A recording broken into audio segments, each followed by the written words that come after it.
Olá, tudo bem? Me chamo Pedro Augusto e, em conjunto com a doutora Bárbara Brunini, produzimos um resumo expandido a respeito do uso de benzodiazepínicos sem indicação clínica, sua prevalência, dependência e efeitos colaterais a curto e longo prazo.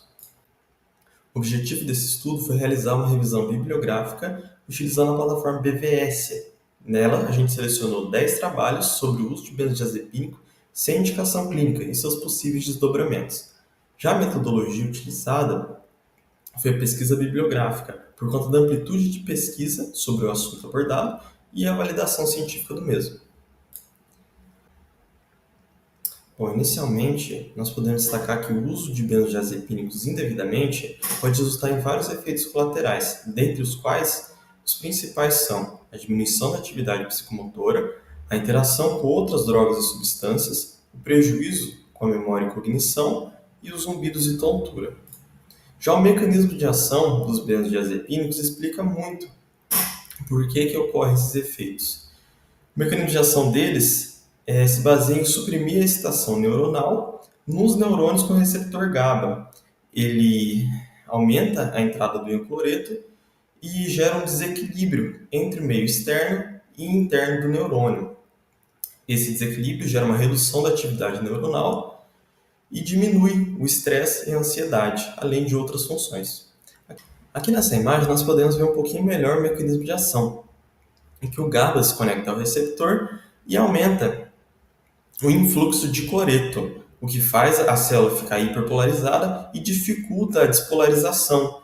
Dificultando a despolarização, ele diminui a estabilidade neuronal. Os benzodiazepínicos têm a mesma função que o GABA. Eles se conectam no receptor e aumentam o influxo de cloreto, diminuindo a estabilidade neuronal. Sobre os efeitos colaterais, nós temos que os mais prevalentes são diminuição na atividade psicomotora, ocasionado pelo mecanismo de ação do medicamento. Também temos prejuízo da memória, tontura, zumbido, desenvolvimento de tolerância e dependência e síndrome de abstinência em 50% dos pacientes que usam os benzodiazepínicos por mais de um ano. Também vemos que o risco de quedas em idosos e hipertensos é aumentado, porque o mecanismo de ação dos antihipertensivos, como doxazosina, prazosina, aumenta a hipotensão ortostática, assim como os benzodiazepínicos, que diminuem a estabilidade neuronal.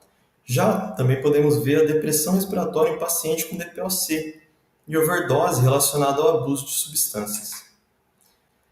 A respeito do abuso de substâncias, a combinação de benzodiazepínicos e álcool é aumentada. Um estudo realizado por Neto em 2023, cerca de 50% da amostra de pessoas que utilizavam benzodiazepínicos o associavam com álcool.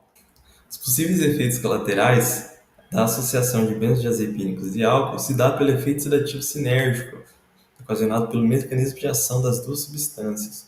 Quando utilizadas em conjunto, elas podem ser potencialmente perigosas por conta da sedação excessiva. Sobre a temática dos benzodiazepínicos, nós podemos observar vários problemas de acesso, não no que diz respeito à dificuldade de acessá-lo, mas o oposto, a fácil aquisição de medicamentos e receituário de controle especial, gerando um alto consumo de benzodiazepínicos, muitas vezes sem indicação clínica. Isso pode ser confirmado por uma pesquisa feita por Alvarenga em 2008, em que só 3% dos usuários de benzodiazepínicos foram consultados por um médico psiquiatra no ano vigente, enquanto 95% se consultou com outro tipo de especialista. Propondo encontrar outras alternativas para a redução da prescrição de benzodiazepínicos, nós encontramos que a terapia comportamental cognitiva é muito eficaz, principalmente no tratamento da insônia crônica, o que facilita a redução do uso de benzodiazepínicos. Porém, a melhor opção, o tratamento ouro, é o acompanhamento por equipe multiprofissional, em conjunto com a mudança de hábitos de vida do paciente. Concluindo, nós encontramos 3 pontos importantes. Primeiro, que o uso indiscriminado de benzodiazepínicos, sendo associado ou não a bebidas alcoólicas, é danoso à qualidade de vida do indivíduo. Segundo, é um problema estrutural. A prescrição inadequada, a falta de acompanhamento do quadro clínico são fatores chaves para a perpetuação do problema. E por último, mas não menos importante, existem outras alternativas para a substituição dos benzodiazepínicos, sendo o acompanhamento multiprofissional o mais efetivo dentre eles. Obrigado pela atenção.